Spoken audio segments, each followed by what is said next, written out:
Okay, hi everyone. We're gonna do a breakout room activity again. This is just time for you guys to do a quick project check-in, last minute deciding who's gonna say what, and then of course you guys have time to talk about what was your favorite session of the program, and then how was your week? Something light.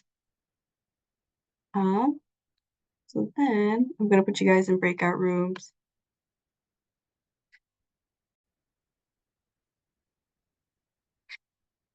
Start the recording. And we are here. Hopefully you guys don't feel any nerves. I like to build this up to be something big, but it's not. Take it easy. You're what's it called, presenting in front of all your peers and your classmates that you've known for 10 weeks.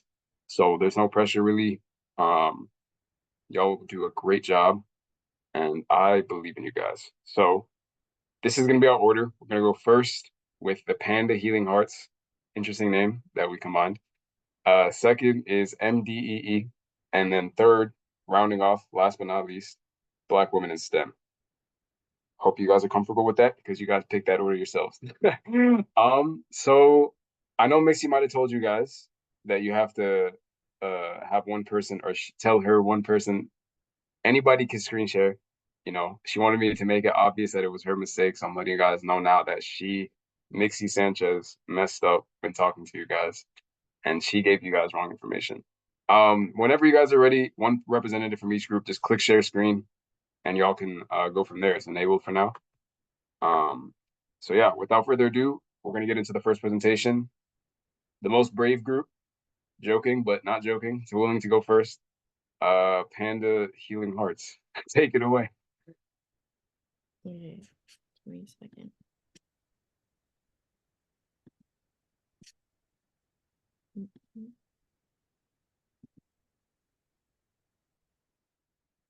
Can y'all see that? Okay. Yeah, fine. So our topic is maternal mortality. Oop. Did you press slideshow in the corner?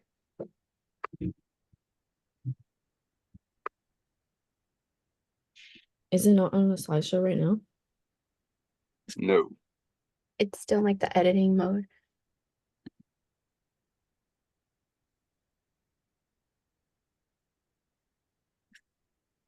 How do I do it?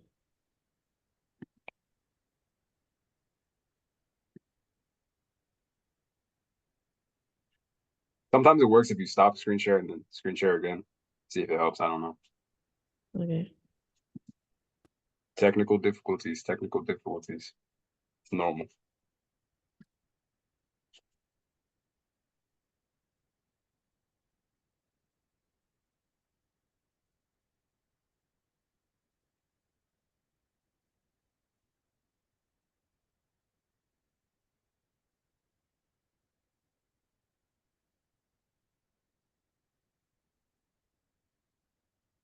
How about now?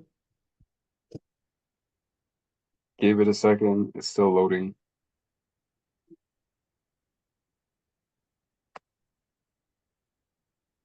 It's trying. Say that it's trying.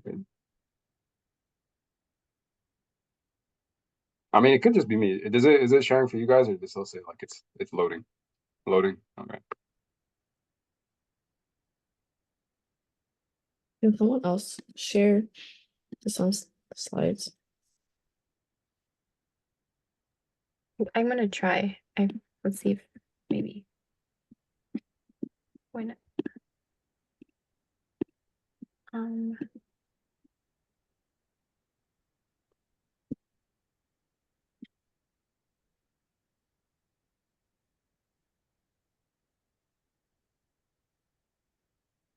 Mixie, this is where you're supposed to sing a song to keep everybody entertained. Do your job, please, man.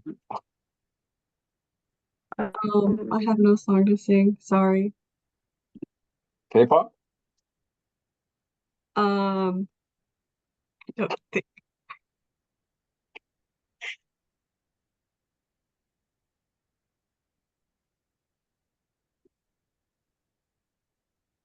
Did you learn anything today about soccer? Oh, yay, it's Oh, working. I should have gave a presentation. Oh, Um.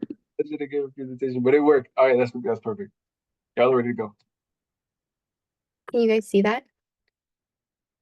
Okay. Yeah, we can see it. Okay, cool. Yeah, so our topic is maternal mortality. Next slide. In our team, we have me, Calcadon, Me, Jessica, Mauricio, who couldn't make it. And me, Sarah. So a little bit about maternal mortality is it refers to women who die while being pregnant or die within 42 days after pregnancy, and this excludes accidents and or incidents causes of death. African American women experience death rates 2.6 times higher than other races, according to the CDC. So we're going to be talking about the problem solution, budget, visualization, community engagement, and evaluation. So problem and solution. Our group will incorporate an anti-racist praxis into our development of our intervention by creating a transportation assistance program that serves low-income African American communities. This program ensures we are giving important resources to these women so they don't feel like they aren't being heard or seen. Our intervention will improve health outcomes for underrepresented groups because we will be providing transportations to and from doctor appointments, allowing women to get to their checkups and receive the healthcare attention they need. This makes sure that the patients are as healthy and safe during and after their pregnancy by receiving consistent medical attention throughout the pregnancy and afterwards.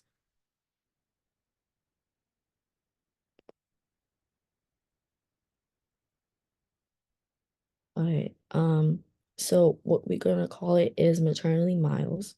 And so Maternity Miles is a transportation assistant program that links pregnant and postpartum women with community health workers who help them find available transportation to and from their appointments. Through program vans and partnerships with rideshare providers, these women may utilize an app to connect with rides and or community health professions who match them up so they can have safe and dependable transportation to crucial medical visits.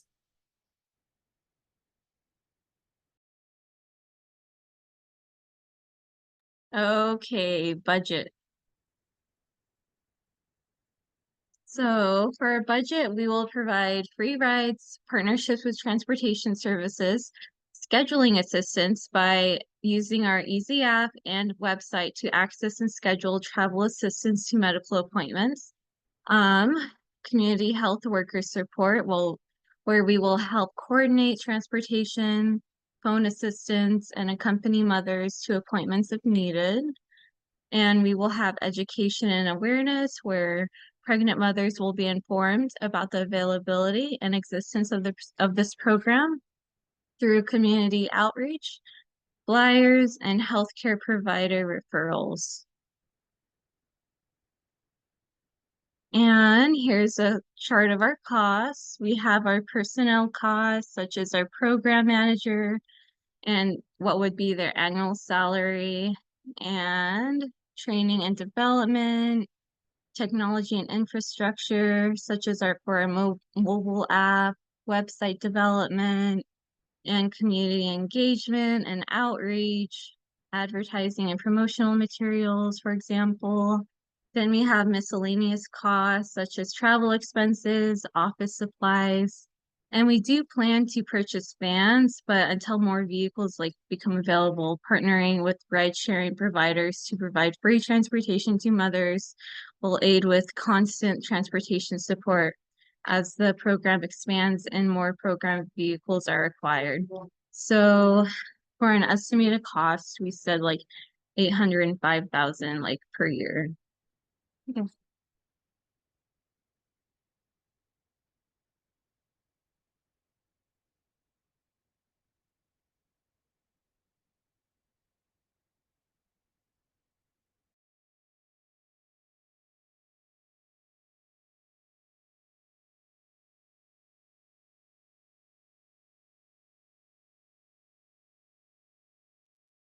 So that's our visualization of maternity miles.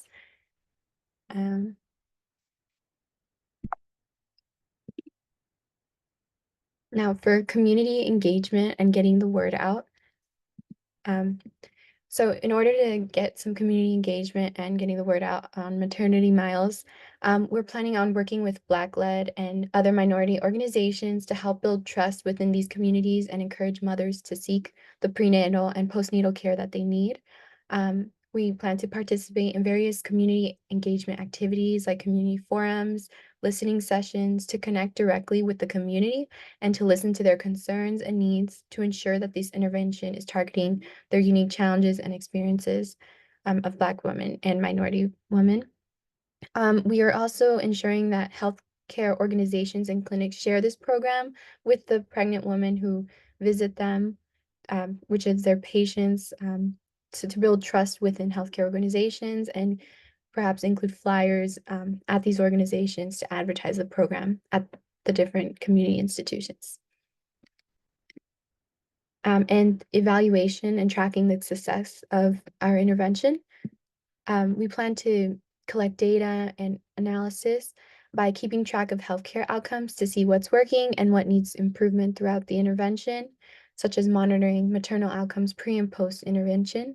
The success criteria will be the reduction in missed appointments and improvement of prenatal and postnatal attendance rates because by attending more and having a transportation.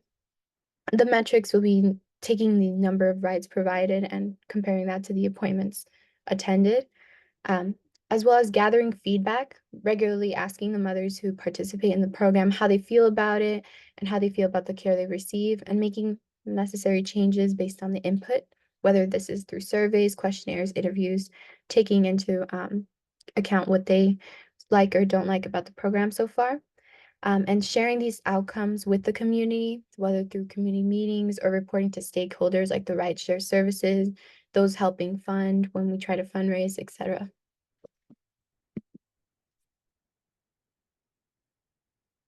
Okay, so this intervention aims to address systemic racism and healthcare access by providing comprehensive transportation solutions. By partnering with rideshare services and offering rides with program vans, we offer flexible transportation options tailored to the needs of Black and other minority women, thereby reducing barriers to accessing prenatal and postnatal care that's important for reducing maternal mortality. This approach not only aims to improve healthcare outcomes, but also promotes equity and inclusivity in healthcare delivery. Thank you.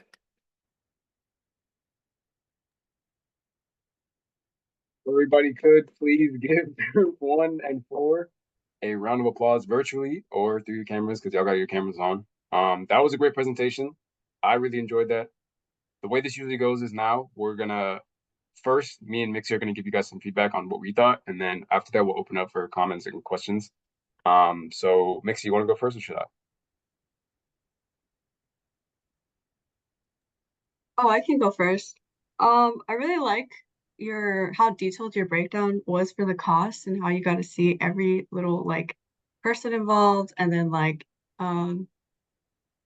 yeah, I know. I also just wanted to say I really liked your idea. I don't know how common it is, like in different like towns, but I know in Mount Vernon they do kind of a similar thing, but it's like a bus where like elderly people can like call and then they get like free rides, whether it be the grocery store or like a doctor's appointment or a dentist. So I feel like this was a really cool way to see how like this similar idea can be translated to this issue and how like we can help like lower maternal or lower maternal mortality rates. I'm sorry. But yes, I thought it was really cool and I liked how it kind of connected in my brain. So nice job, guys. Thank you. Yeah, definitely. Bouncing off kind of what she said, and I think this is not just gonna apply to yours, but I'm gonna get it out now. It'll apply to everybody's. I think this was our aim with developing this project is that we can see that your guys' stuff is completely unique. Like me and Mixie sat in a meeting for about 2 hours trying to come up with an idea, and we were stumbling, bumbling, couldn't come up with something. And the fact that you guys were able to come up with something like this, working amongst each other, is highly impressive. And it's so unique. Like we could have sat there for 6 more hours and we would have never came up with something like this. Maybe something similar, but it's not this because you guys brought your experiences, the things you guys have learned in the past into this to come up with a unique idea and intervention. So I think that's something that we're going to see in the next two as well. And I just want to give you guys all flowers for that because I really enjoy seeing like your guys' interests come through in the work that you guys do. Saying that first. Secondly, to do with your project specifically, I really enjoyed the budget, like Mixie said. I think it like had a really nice balance of being very particular about what you guys want while also keeping it feasible. I know when me and Mixie were working on an intervention, it went into like the billions and trillions for annual costs. So I like that you guys kept it like fairly reasonable, and we're like humble enough to say like we don't know how many bands we're gonna get at the start, but this is what we'll start with now. So I like that aspect. The design was dope. I couldn't have done any better. I'm not an artist, so I like any type of art. So I think you guys did a good job with that. Outside of that, I think, and something I like to do is just give where I can nitpick and see where you guys could have improved moving forward, because a part of our programs is like helping you guys professionally. One thing I would note is that you guys had so many great ideas, and I think sometimes if you guys on the actual slides leave them as like short bullet points and then expound upon them using your words. Sometimes if you read off the slides, while great, your ideas were like phenomenal on the slides. I think you guys could have said it with your mouths and then just had it like little bullet points on the screen. That would be me nitpicking at this point. But overall, great job, all y'all, great work. And yeah, from here, I think we can move on to any questions, comments, things that you like, things you might want to like ask them about, intrigued about from the rest of you guys in the session. So group 2 and 3, if you guys have questions or comments or want to give them flowers, feel free. We'll open it up.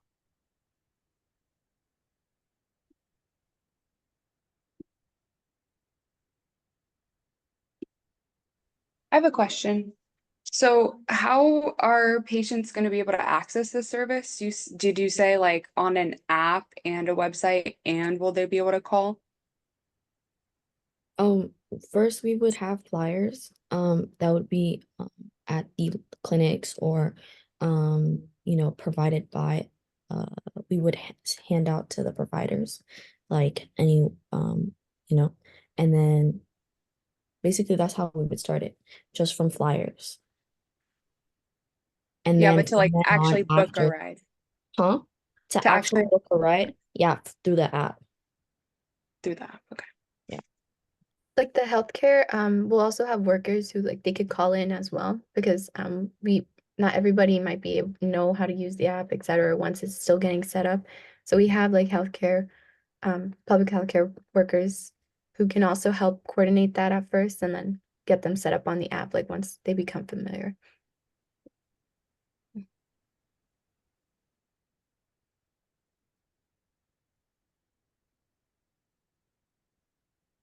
I personally liked your topic, and I like that you included the disparity among like Black women because it's a like heavy topic, and I'm glad that you guys tackled it and like you did, bring it justice and also provided a solution that could be definitely like helpful, especially for marginalized communities.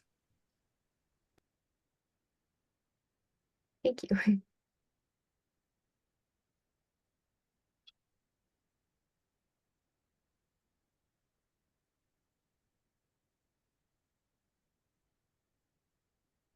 All right, time for comments. Going once, going twice. I just want to say thanks to my teammates. They did a great job. We all have a lot of busy schedules and things going on, and everybody did a great job and we communicated well and everybody was on top of it. So thank you guys. Way to give yourselves flowers. People don't do that enough. But yeah, I'm gonna restart the count. Time for comments, questions. Going once, going twice, going 2.5. And thank you, group 1 and 4, for a phenomenal presentation. If you guys could Please stop sharing so the next group can start sharing. Really appreciated it. And that was a phenomenal presentation, all of it. So thank you. I'm gonna give you all one last round of applause. And we're gonna move on to our second presentation, which is from MDEE. And they've already started screen sharing, so I'm gonna swing it over to y'all. Okay. Hi, everyone. Today we're going to be talking about our project, which is Food Oasis, enhancing access to nutritious food in food deserts. Our team is Michaela, Daniela, me, and Emma. And we kind of developed a solution to address the food challenge of accessing healthy food in underserved communities. So we'll be talking about that today. So the overview is like, what is a food desert? Food deserts are areas where residents have limited access to affordable and nutritious food, leading to higher rates of diet-related diseases such as obesity, diabetes, hypertension, etc. And our solution to that is Food Oasis, which is a mobile app designed to provide essential information about local resources, including grocery stores, of all cultures with prices, operating hours, food banks to help residents make informed decisions and access to healthy food. So this is kind of our what we're going to go through. Our app logo, our home screen mock-up, our key features of our interface, including the store locator, the price comparison, and the food bank directory.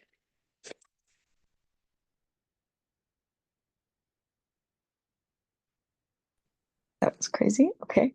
And then our target audience and includes residents of food deserts, particularly low-income communities and rural areas where access to grocery stores is limited. And additionally, we think our app could be great for organizations and local governments to use it and better understand and address the needs of their communities. So Food Oasis is designed to tackle all of these issues that we've said. And the key features include the store locator that shows nearby grocery stores, a price comparison tool for basic food items, operating hours of all the stores, and a food bank locator for additional resources. The app will also include like user reviews and ratings to help users like make the informed decisions. And then each feature is created to enhance people's access to nutritious food.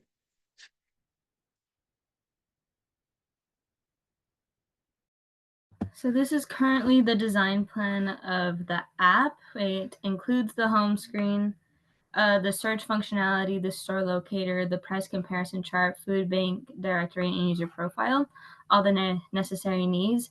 And as we continue to develop the app, there will be more accessories in order to improve its function and its ability to meet the goals of the community.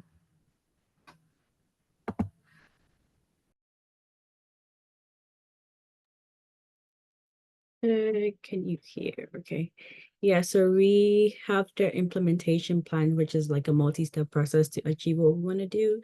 And to implement Food Oasis, our plan includes first developing an app and ensuring that it's user-friendly and functional, especially for our target community. We want to make sure that they can actually use the app that we're trying to provide them. And then next is we'll acquire data on grocery store locations, prices, and hours. Possibly through partnerships with local retailers, and also community partnerships will be essential for promoting the app and ensuring that it meets the needs of users. And then finally, we will hope to engage in marketing and outreach efforts to raise awareness and encourage the adoption of the app. Next slide. So our estimation is that yearly it would be $60,000. So like we said, for the app development part, so which is actually developing the app. And then it says that like, there'll be variations depending on the complexity of the features. So depending on the type of phone that we want to, or like was operating software that we want to put it on. So it depends on that. So the price for that is variable for the app development. And for the data acquisition, we need to gather data to know, the type of food that they have. So we hope that it will be culturally relevant to like anyone, so that they don't really have to like adapt to someone else's cultural food. So we hope that our data will have, up-to-date information about store prices, hours, and anything that might be helpful to include in the database. And also there would be an amount going towards maintenance and updates. So a good app always needs to have like maintenance and updates, and always, keeping track of what to do. So ongoing maintenance, updates, and server costs for the app, and also outreach and marketing. So promoting the app to the target audience and also people outside of it, and including community outreach efforts and digital marketing strategies. So this is the cost breakdown. So we're estimating that for the app development, it would be 35,000. And we're thinking maybe it's just one person or like one team that does it. So that's the breakdown for the data acquisition, and then everything else too.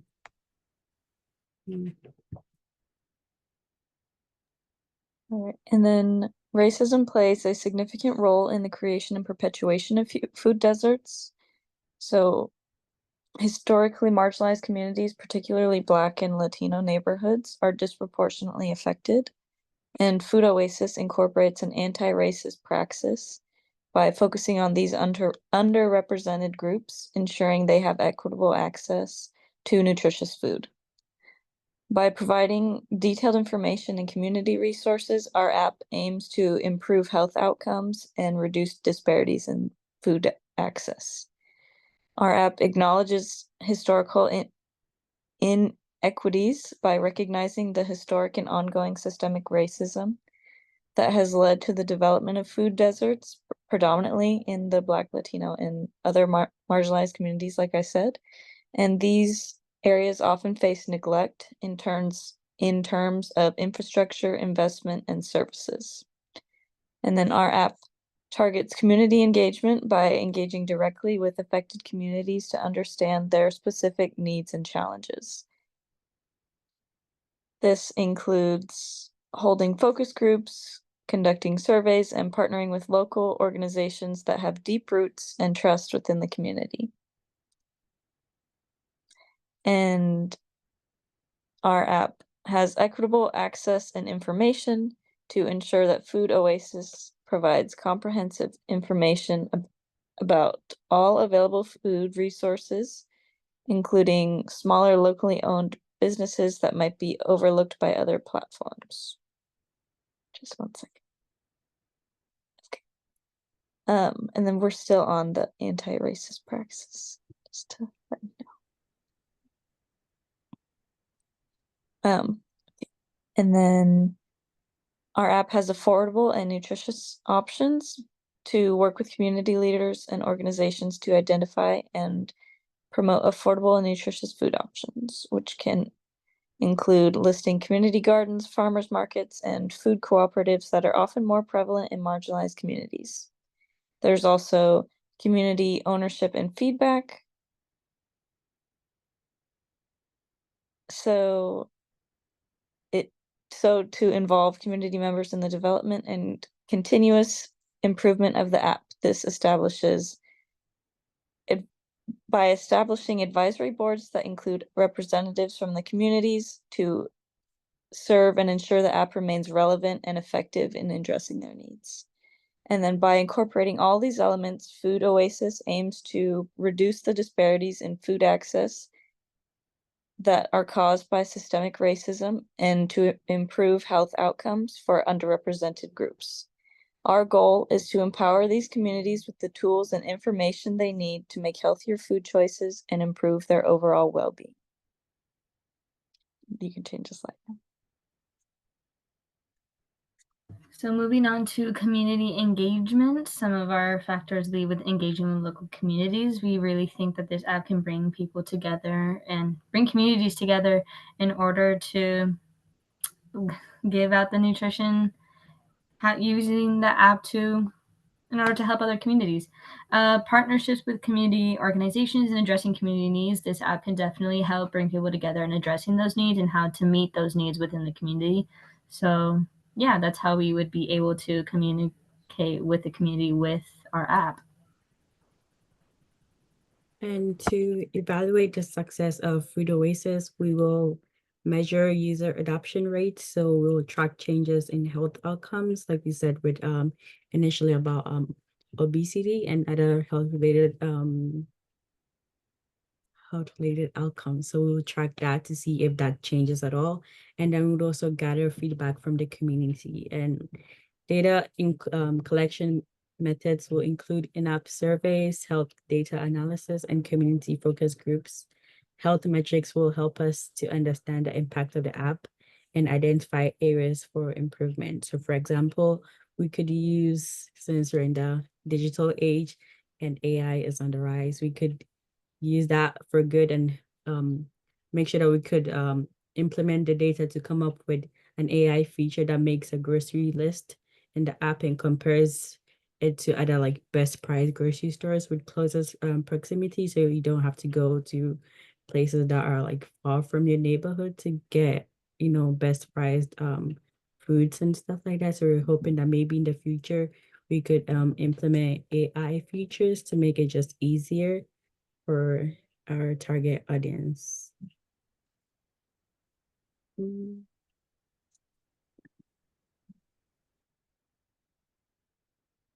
All right. So in conclusion, Food Oasis is a comprehensive solution to the problem of food deserts by providing essential information and resources to help residents access nutritious food.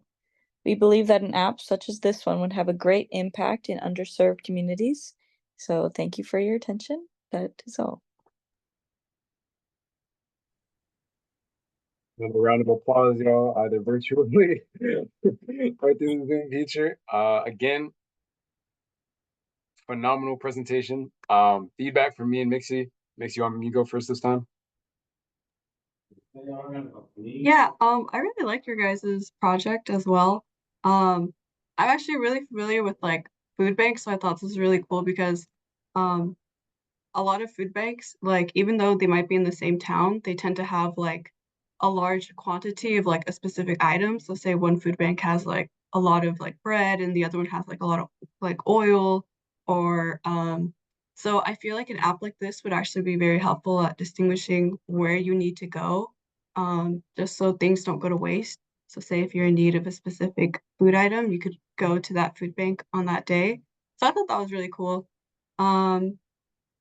I As for like critique, I don't know if this is too much of a big deal, but I felt like the app developer, the web app developer, I felt like he could have gotten or she could have gotten paid a little more. I don't know, is that unless that is like the set like pay for them, but I felt with something like a project like this, I definitely think it has a lot of factors that could be involved, like as you mentioned, whether it be grocery stores, food banks, farmers markets, co-ops, things like that. I felt like maybe you could pay them a little more, but it's okay.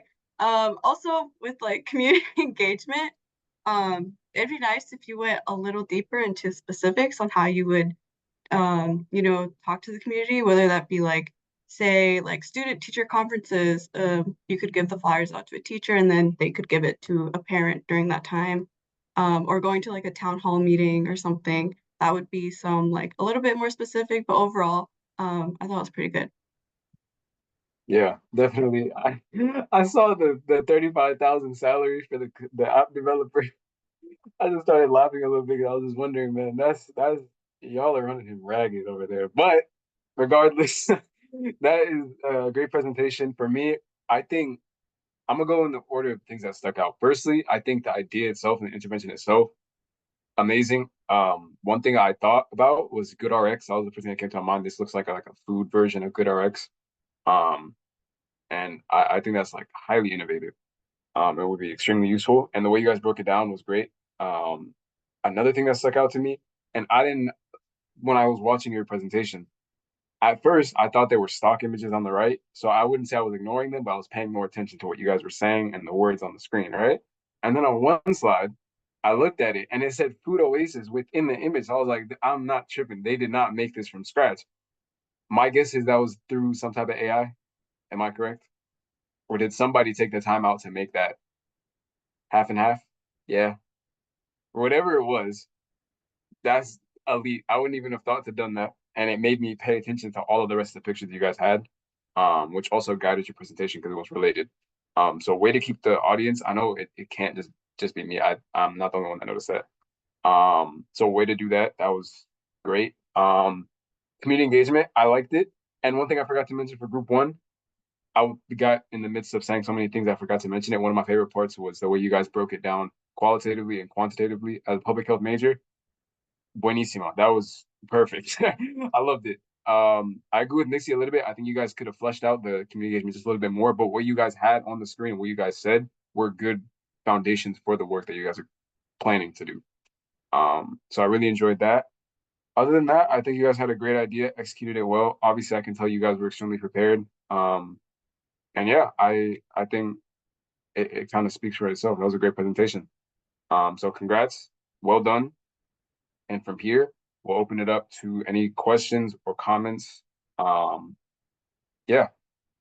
So groups 1, 4, and 3. If you guys have any questions, comments, anything that you particularly liked, feel free to share.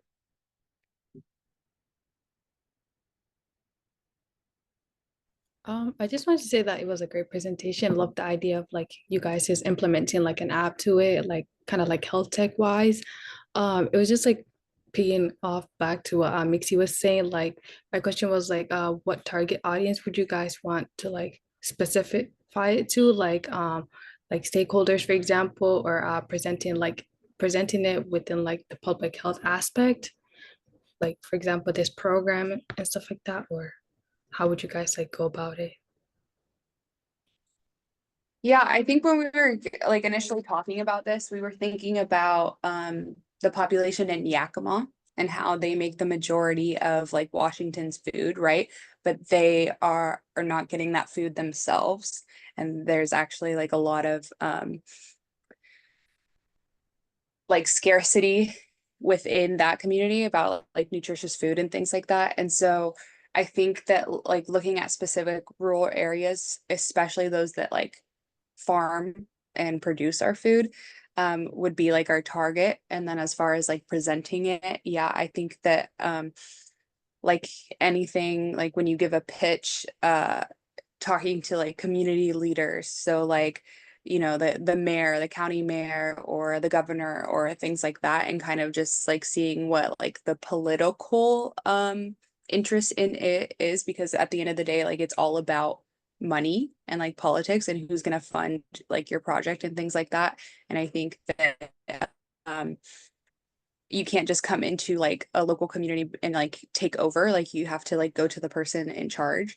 And I think that by reaching out to like the mayor, the governor, and maybe like even teachers and other like local business store owners that have their grocery store there, and kind of just drumming up that interest, that would be the way to go to like get the funding for it.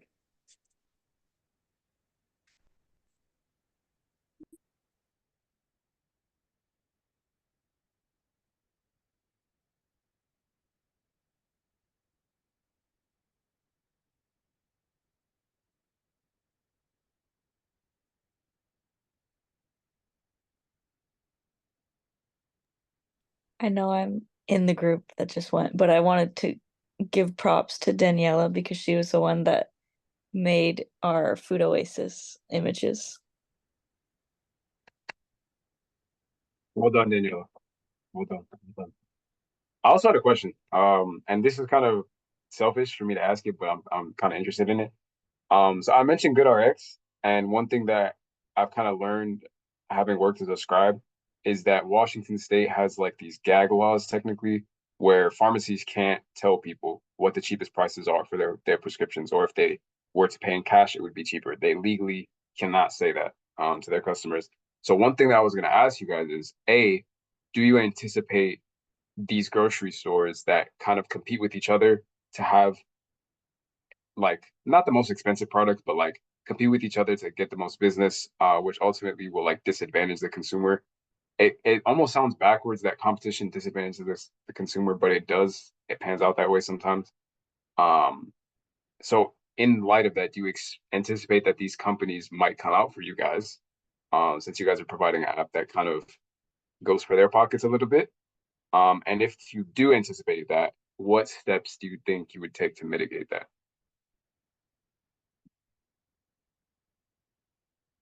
Loaded question, I know.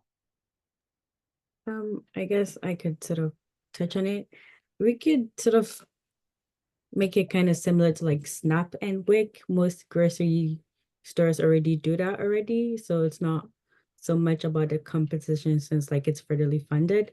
So for us, it could be something similar where if you do have like Snap or Wick, because based on like our target population, most of them, I'm not insinuating, but a majority of them probably would be having those on this program. So it's just like easier to maybe have ours also be something similar where if you're like on Snap and Wick or anything else, it's like there's just a database because some people go into these grocery stores without knowing that, you know, like maybe I'm accepted or like I can, you know, use my discount or whatever or coupons or whatever. So we have everything that like these grocery stores have all around in like one place. So I don't know if that answers your question. No, but that's a really good way to answer the question.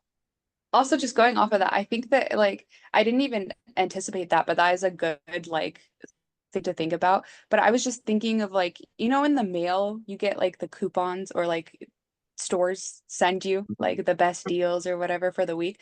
I was Yeah. just thinking it would be like an easier version of that, you know. They're already doing their own advertising. They're already like giving you the markdowns and stuff like that. So it's like I don't understand why they would get mad necessarily.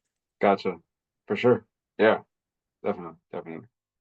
I also want to add, I feel like stores definitely wouldn't like advertise it just because like capitalism, they want to make more money. But in my head, it sort of compares to like an app that compares all the gas prices nearby. And like it's not gas stations advertising that, it's more like word of mouth or like looking it up on the app store. So I imagine that would be how our hypothetical app would be. Gotcha. Yeah. That's good. I really just want to get you guys thinking, because it's something like I was thinking about during the presentation. But you guys answered it phenomenally, so well done. But yeah, I'll swing it over. If you guys or the rest of the group has any more questions, comments, you can go for it.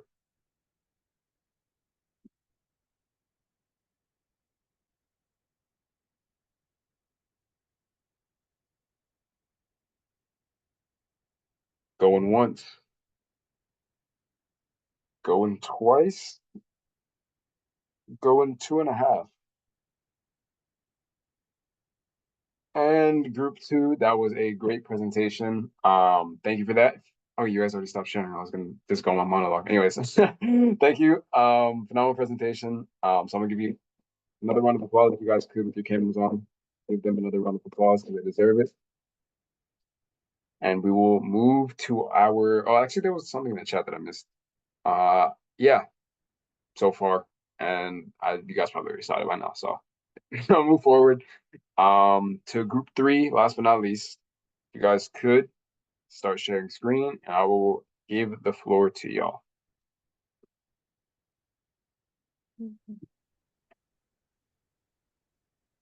All right. Can you see my screen? Cool.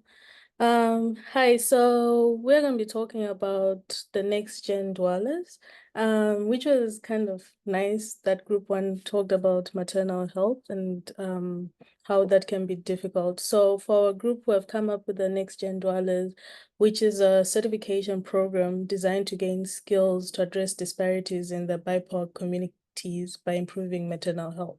So for this presentation, there's me, Elaine, there's Fatmata, there's Andisha and Rokaya, who was not able to join us for this. So the reason why we're talking about this, there is a maternal health crisis in the United States. Currently, the United States has the highest maternal mortality rate among developed countries, and Black women are 2 2 to 3 times, specifically 2.6 times more likely to die from pregnancy-related causes. So the reason why we've come up with doulas is the care can significantly improve maternal and infant health outcomes, particularly in high-risk populations. Your screen is stuck on edit mode, and we only saw the first slide, so we didn't see the second one. Oh, wait. Let me start that again.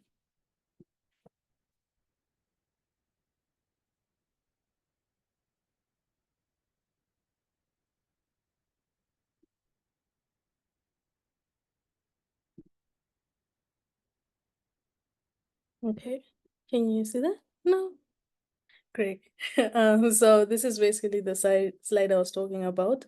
And as you can see, for every 100,000 deaths, there are 69 deaths. So that's why this is a rising and concerning issue in the United States. So we wanted to add like some statistics as to why it is important to have doulas within communities and why they're really important. And so some of the research shows that the doulas contribute a lot within just helping reduce maternal mortality rates and lowering it down. So because they help with like supporting childbirth, which can lead to better health outcomes and stuff like that for mothers and stuff like that. So if you can look at the graph within the pink and then the purple-ish, you can see the comparison between having a supportive doula during birth versus not, as well as like on the bottom right here, the rate, the permanent birth rate, the epidural use of it, breastfeeding. As you can see with like the pink, it kind of like doubles a little bit and stuff like that.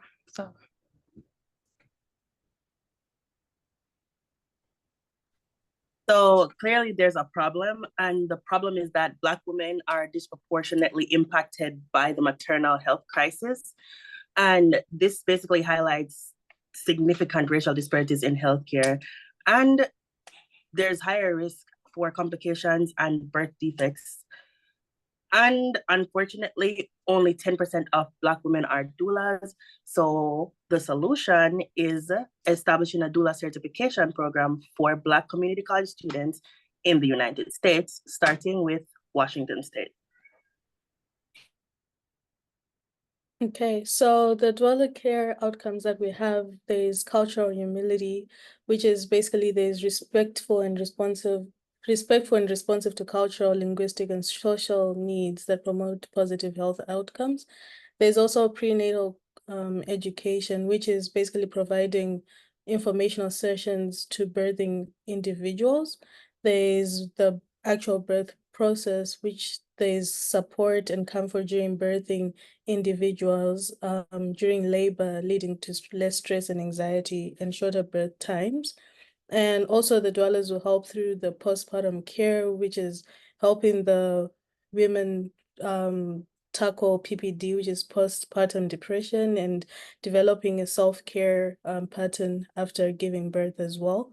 Also, there's advocacy that they will do, which is help articulate needs and preferences to healthcare providers, because one of the other main contributing factors to maternal health is the Black women or the people of color, they are not heard by healthcare providers. So that causes a lot more complications.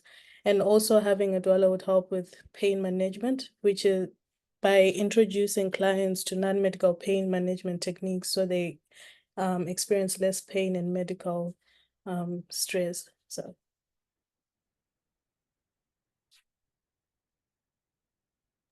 So for this slide, we'll be covering like the budget. So for the program, it would be about like 12 weeks long, and we turned it into like a college, since it is like a college program or like a program in a way. We wanted to put it within the systems, and in the next slide, you'll see as to why we did that. So the cost would be like training fees, textbooks, for example, because of course they need to like get the material to like learn about what is a doula and stuff like that. and there's a lot of aspect within like a doula and stuff like that. So as well as like medical equipments, like mannequins, for example, so like they can practice, especially if you want to be a doula, you have to like learn how to like provide birth and stuff like that. So as well as like birthing bells, message tools, uniforms, flyers, of course, because we're gonna be putting it around schools and stuff like that. So we'll definitely like need that. And we put it down to like this cost. But we had to like kind of like budget it a little bit. We could be like a bit off, or like it could be much higher, but I think this is like a decent amount. And oh yeah, noted, budget rates are based on current market rates and are subject to change. And this is a example of a visualization. So it's a flyer that could be passed out in high schools. The next slide will kind of explain why we said high schools. It's mostly because since our target is community college students, and most people go to community college when they're not fully ready to commit to a career, or just to enhance the skills that they already have, or just to learn something, to do something until they figure out what they want to do. We thought that basically targeting anyone like that's, you know, like 17 to whatever would be a good idea. And since our whole theme is next gen doulas, we had to add the QR code because that's what Gen Z does, I guess. And yeah, so this is just an example, and we chose Seattle Central College. And yeah. Okay, so for community engagement, like we said, this is primarily for high school students or anyone really. Community college is quite open in that aspect. But for the program overview, it will be similar to the CNA, but for students who want to become doulas. For the skills and knowledge, you would need knowledge and skills of a doula to do the work. There's also a public health focus, which is addressing women's health challenges in BIPOC communities.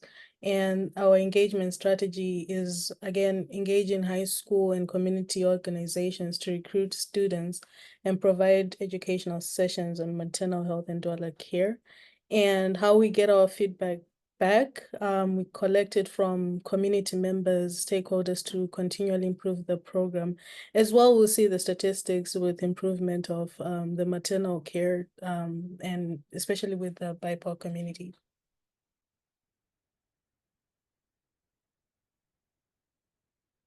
So this is like our evaluation and how we predict the program outcome will be.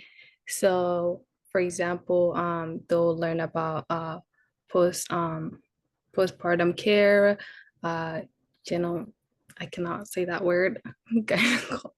Yeah, and pregnancy and stuff like that. So it's just to want to get these information and basic knowledge first and stuff like that. So such as measuring important improvements in the maternal health knowledge and practice among participations, including routine screenings and prevention cares, pregnancies, assist the effectiveness of postpartum support, because we know that this is also like a big issue within our women's health, which is postpartum depression and stuff like that. And so having a doula, I feel like that will help like the mothers, especially who are going through like tough times and stuff like that, really feel better, I guess, in a way. As well as like the education, tracking educational advancement in skills for students, and focusing on culturally completing care and doula specific knowledge. So those are like our evaluation for it and the purpose. To add to that, I think in any good program, the evaluation is the most important part, because the program can't stay the same. It has to continually advance to make sure that it is completing the entire goal. And since we are focusing on Black women specifically, it's important to have their voices be heard and their suggestions be incorporated into the program to improve the quality of care that they receive.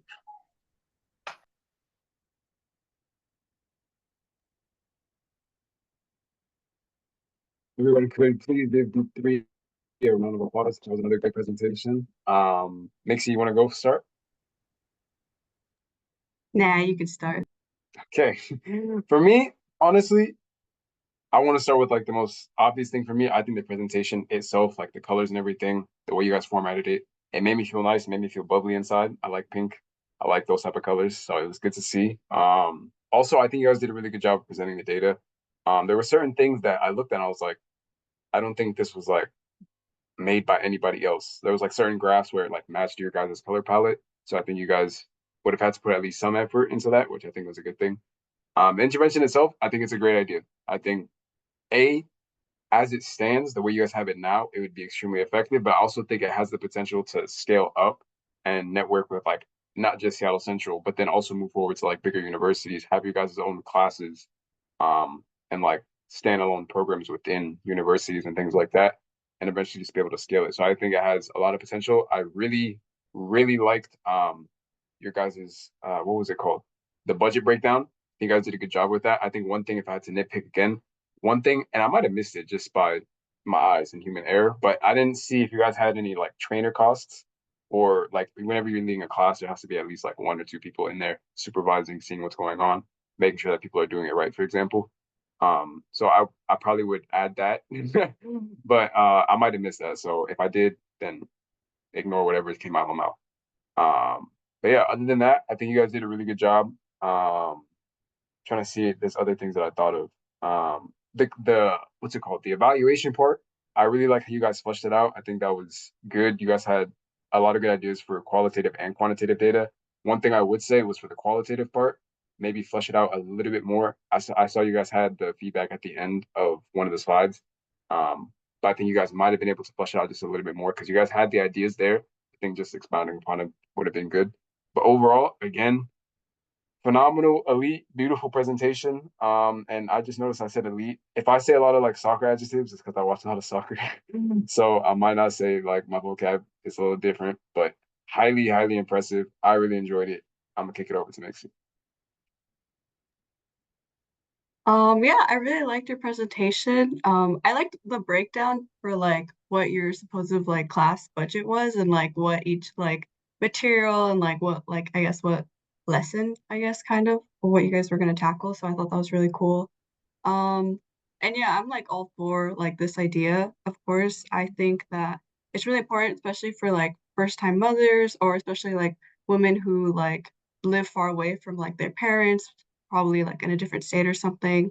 So yeah, I think it's super beneficial. And I just feel like having a doula really like is important at reinforcing like small instances that maybe this mother who gave birth like doesn't think is that important, but to a doula, like she based on like their experience, they're able to like catch things like quicker or kind of just like more likely encourage them to see like medical help if needed. So yeah, I definitely think that would be an awesome improvement. Um, the only issue I had, which I feel like you guys could 100% like maybe argue this or this, but I feel like 18 is a little young. I feel like I don't know, for some mothers, if they're older, say it's their first child, they may be a little like skeptical to trust an 18-year-old for something like this. And so I would might even like raise the age just to like 21 or something. Um, so yeah, I mean obviously, um, if you guys have like something to say about wanting to keep the age at 18, go for it. But yeah.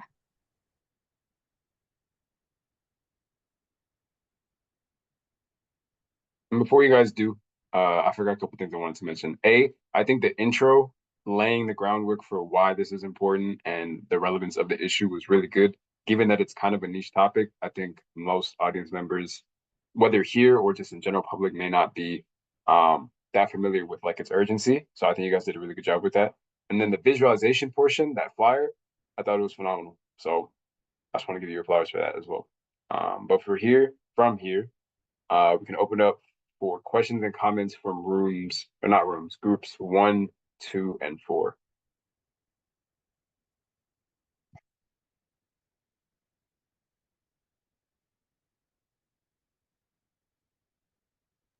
Hi, early enjoyed the presentation. Like I liked it for other reasons that Abby and Mixie have said. I guess I have like a clarification then. So is it like a program on itself, or is it like something that's like, in partnership with the School of Medicine or the School of Nursing, and then it's like its own program? Or is it like any program where like maybe like an engineering major can take it like as an elective or something? And like once you do complete that, like then and you get your certificate, are you just like on to having patients, or like is this like something that introduces you to the actual concept and then you go like research and figure out the next steps for you? That's a great question. So I think like the first part of it, because it has like a lot of steps, of course, it's just like a similar program to like a CNA program. Like it would mostly be targeted to students who are interested. So like we added in the flyer, like within, it's like a partnership within like the School of Nursing and like the diversity and inclusion, because that's the part of it. We want all type of students to be part of it, as well as students who are interested within healthcare, just in case they want to extend their knowledge of like wanting to become a doula, or like wanting to go into nursing, so they have that doula experience, or like later on if they want to go back to like being a doula, they have that experience already. And if anyone else want to add on. I will add on that I feel like doulas and midwives get kind of confused, but realistically, there is such minimal requirements to become a doula. I've seen, like in my research, from like training varying from 12 hours of training to 20 hours of training to 30 hours of training before you can be certified as a doula, which is not a lot, but it varies by state. And then another important thing that I want to mention is that before hospitals were a thing, and even in some third world countries, this is the norm, where you have, I don't know if they call it, obviously it's called different things in different places, but the norm is to have someone that is basically a doula with you through your entire pregnancy and after birth. So I feel like this is kind of like adopting from that to encourage more Black women, because the whole point is to make it, to sell it, I guess, to sell it. But the reason why it's 90 hours and the reason why it's community college and the reason why it's 18 is because it's in addition to, like Fatoumata said, a CNA program and in partnership with schools of nursing. So it's like, on one hand, I'd say it's something similar to a CPR and first aid course, but just more time required. And obviously you'd have to do like hands-on stuff before you can officially get your certification. I forgot what else I was gonna say, but that's the. Thank you. Yeah. Yeah, I was just going to agree with what the two have said so far. Especially with the part where culturally, so in my Zimbabwean culture, they're not called doulas. They are just, usually it's your mom and your grandma and aunts. They don't do it obviously now, people go to hospitals, but like in the traditional Shona culture, which is where I'm from, when a woman is giving birth, the 3 or 4 women will just get in there, do their thing, and you're out. So it's something that has been practiced before. And obviously with them being your family, there's the pre-birth care and then there's the postpartum care. And it has been proven that that type of care will prolongate or prolong, I don't know, the mother's life as well. And they're trained on how to be mothers, etc. And so with this program, it's kind of the same mindset going with it. Like, yes, it's one, I don't know, 6-month program or 12-hour program, etc. But if you want to take more, so I was looking at the International Douala Institute, and you can take one program or you can take 8 of them. So there's a total of 8 programs that you can get certified for. And so depending with the amount of certification, it will affect what experience you have. And obviously, like in terms of like day-to-day work, if you're a new mother, there's no way you're going to get a 18-year-old who just did a certification last week and you're like, actually come and do my birthing process. That would be kind of wild, actually. So obviously there'll be experience, and that's why we tied it to the CNA training, nursing training, so you can have that experience with more experienced people, I guess. But yeah.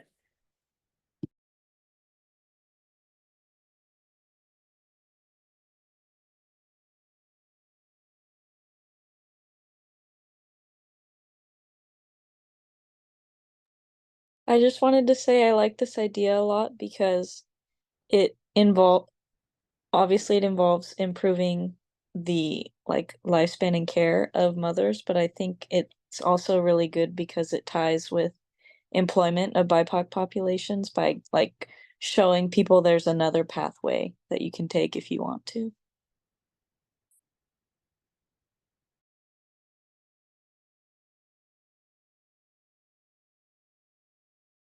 Yeah, I feel like to Pearl's like comment about there being like an international website thing, organization thing, I feel like I will have to look into that. So thank you guys for showing that like it was an option. I guess like the clarification between the doulas and like midwives is like important because someone can just like see the flyer and be like, oh, like, I have to go to this many years of school, whatever. So knowing that like, it's something that you can like pace yourself with is something that I will look into it. So thank you guys for like that direction, I guess. Yeah, and I feel like we should have probably like added that too on the slide, like making those two differences. Because I know, like, same year too. At first, I kind of got confused as to like which is what. But yeah.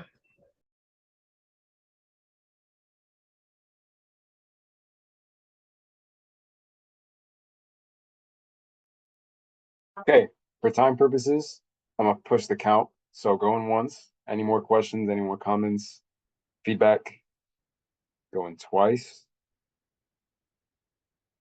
Going 2.5. And group 3, thank you for the wonderful presentation. You guys did a really good job. And rounding off everybody, I'm gonna give you guys all a round of applause. You guys all smashed it. We had high expectations for this project and you guys blew them out the water.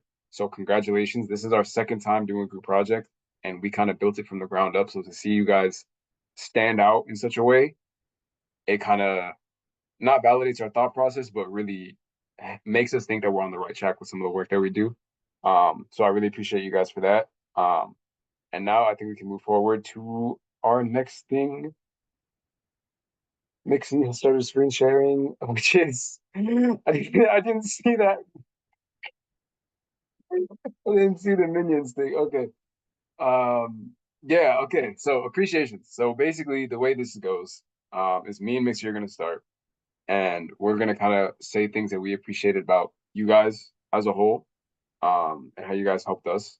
And then after that, I don't want it to be mandatory because then I feel like it loses its organicness, if that's a word. That's not a word. Okay, appreciate that. I appreciate that. But I'm gonna open up the floor, and whoever feels compelled to do so can come off mute and say anything that they appreciated about the program, about your peers, about the program in general. Just anything that you want to get out now, because this is gonna be the last time we all see each other here in one setting. But I'll start first. Appreciations for me, I think number one, I appreciate how much patience you guys had with us. This is my second time running this program specifically. This is Mixie's first time. So if you guys could give her a round of applause. Y'all probably wouldn't even have noticed this is her first time because she killed it. So kudos to her. But also thank you guys for having so much patience with us throughout all these like late things that we might have pushed, late reminders, not updating the grade sheet in time, which is now updated, by the way.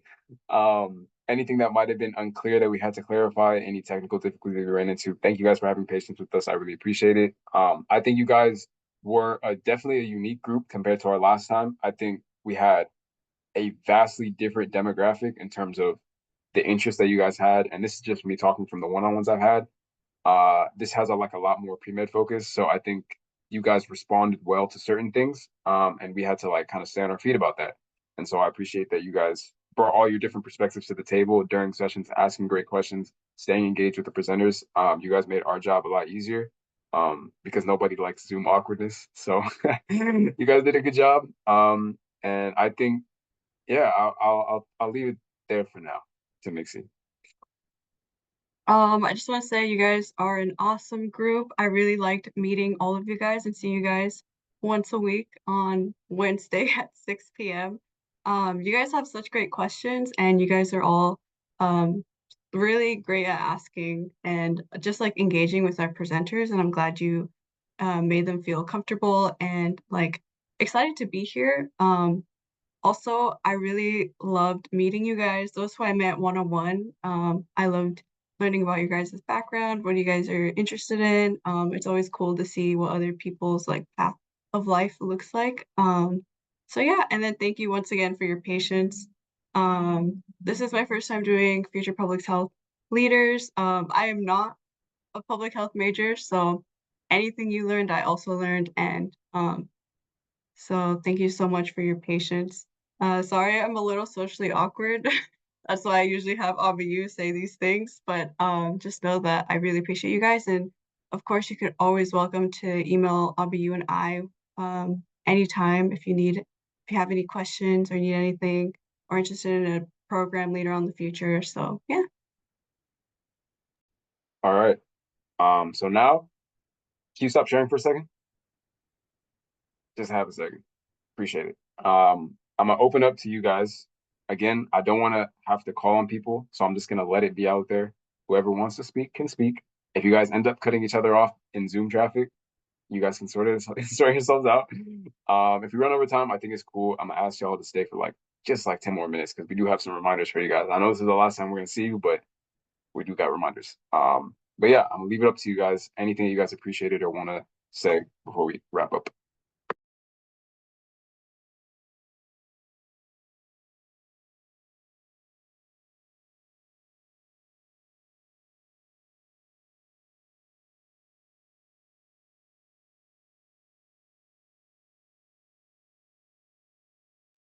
I guess for me, I can say that I like the personalized like aspect of it.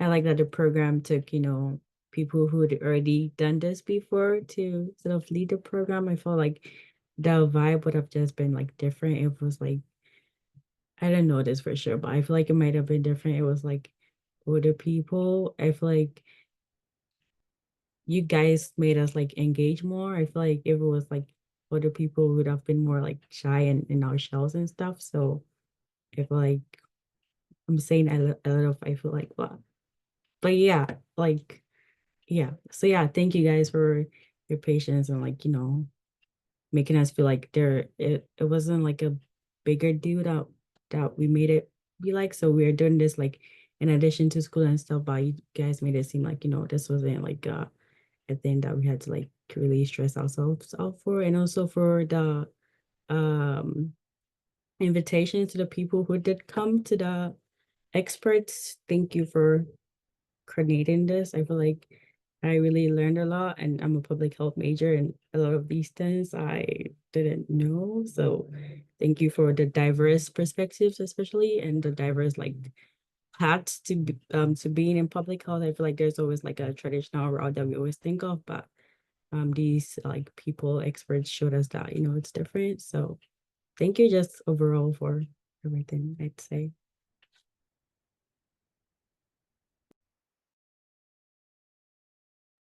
I guess, well, thank you too for doing this with us. You made it very comfortable for us to just show up on Wednesdays whether we're tired, etc. So thank you for doing that for us. Also, thank you to everyone else. Like, I love looking at the screen right now, just seeing like, oh, people of color, just us together talking about current issues and what's on our mind and stuff. So thank you for showing up. And also thank you for obviously the content that we were taught. I think one of the main things that stood out for me is that although I want to go into medicine, I want to go into med school, I could also be in public health because I feel like that's one of the things that I struggled with mostly. I knew I wanted to work in public health. I wanted to do something, but I also want to do this whole med school thing. So it was great seeing other doctors and other people who have gone that route, being in public health and how they did it in their stories. So thank you for exposing us to that.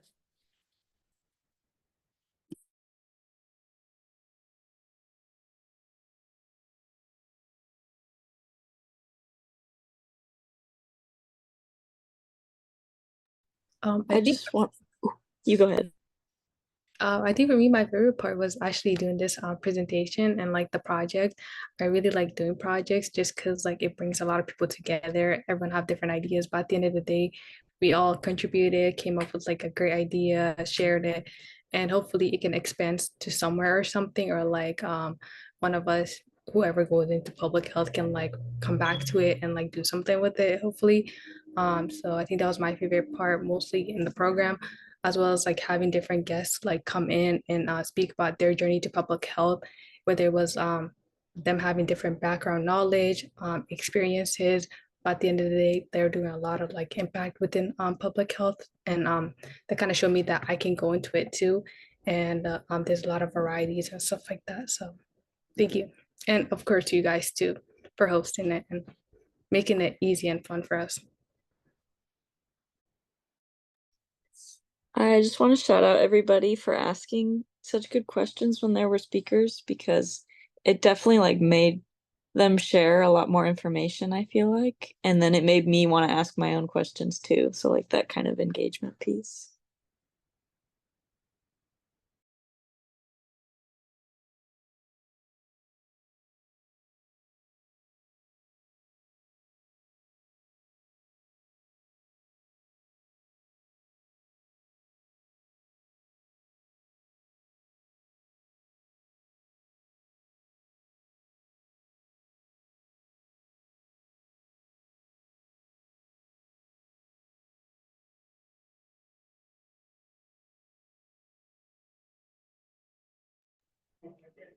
Okay, I'm gonna start my countdown. No, let's mix it. You want to do it? You can. You want to go for it? You can.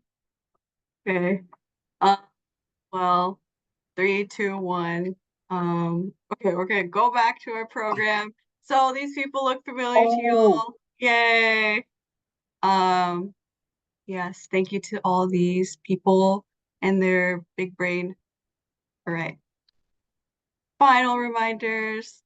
So those who haven't done one-on-ones, please email me or ABU. We are still wanting to meet up with you guys. And then lastly, don't forget to fill out the program survey. It is a requirement for passing, so we look forward to seeing what you guys have to say. And then lastly, any missing assignments is due next week, Wednesday at 11:59. So if you have a couple discussion posts, reflections, whatever it is, try to get those in by 11:59. That is like our hard deadline. So please do not miss that. So yeah, that's all I Got a few have for more. you guys. I got a few more. Oh. A few more. Y'all gonna hate me for this, but I'm fairly sure that we have a discussion post due tomorrow night at 11:59 p.m. on Slack. No?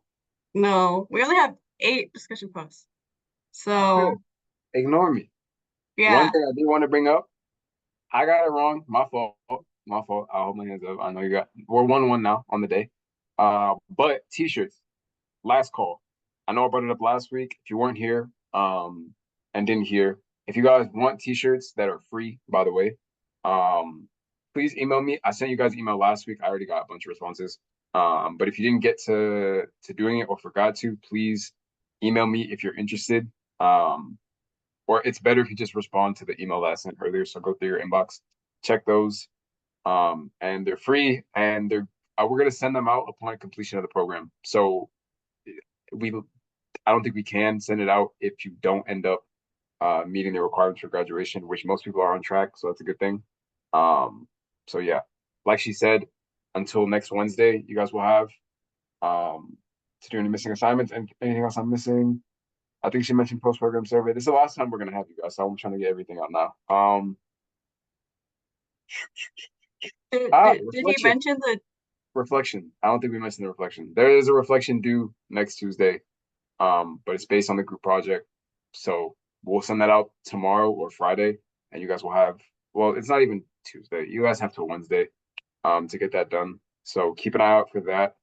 And then we'll be sending grade updates, which are not grade updates, but really like any missing assignments you guys have, we'll send it individually to each student with updates, just so you guys know exactly what you have to finish and when you have to get it done by.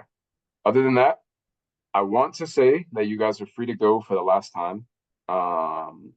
So yes, I hope to all see you guys again in our, we have a question. Somebody raise it, yeah. Yeah.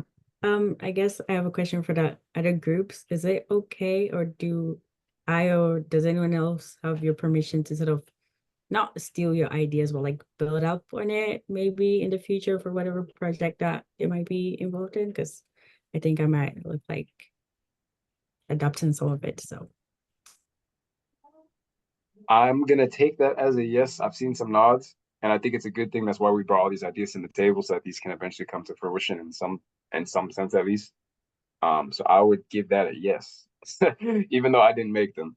But if anybody has objections to that, I'm gonna give you all the space going once, Or you can just email us if you're shy, no worries.